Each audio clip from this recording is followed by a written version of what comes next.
everyone, welcome back to my channel. Today I'm doing a digital speed paint of Lisa from Blackpink. And while I draw, I really wanted to talk about how Blackpink were the very first K-pop group I ever stan, and how much they still surprise me with their solo debuts and recent comeback.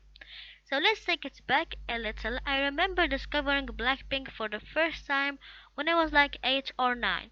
Well, my older sister was listening to them and she showed me the members, and the first member that stood up to me was Lisa.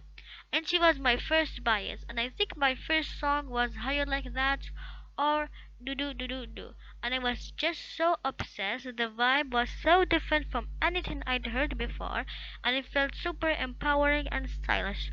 From that moment on, I was a full on Blink. Every member has her own charm, and I love them all, and now all of them are my favorites. And even now, years later, they keep surprising me. Each member has been doing her own thing lately, and honestly, their new solo projects have been so iconic. Let's let's start with Jennie. She dropped Ruby as her official solo debut under her own label, Odd Atelier. It was so unique and artistic and just so Jennie.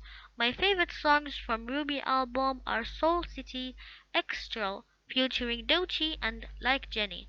The whole concept felt personal and grown up, and it showed a side of her we haven't seen before.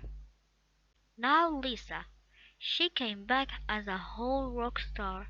Her debut under Loud was such a moment. The song Rockstar, one of my favorite songs from her album, including New Woman, and the alter ego concept was so cool and special. And I draw her in this video in her rockstar clothes because that song was so iconic to handle drawing her in her rockstar era.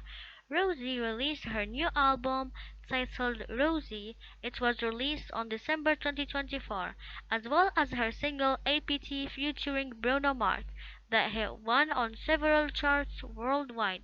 And one of my favorite songs from her are Toxic Till the End and Drinks or Coffee, that are so beautiful and unique. Next is Jisoo. She released her solo A Mortage on February 2025 under her label Blisum.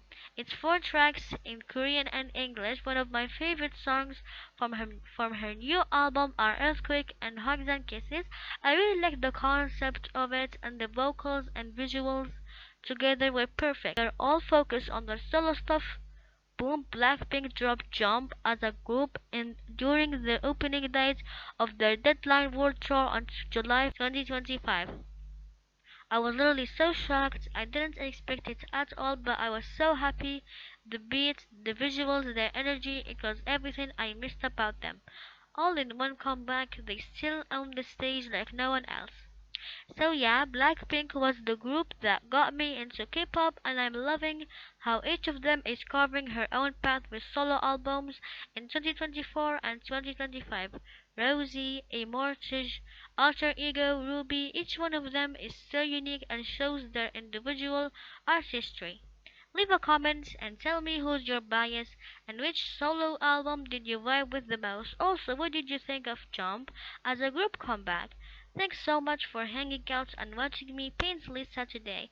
If you enjoyed this video, don't forget to like, comment, and subscribe for more art and K-pop chats.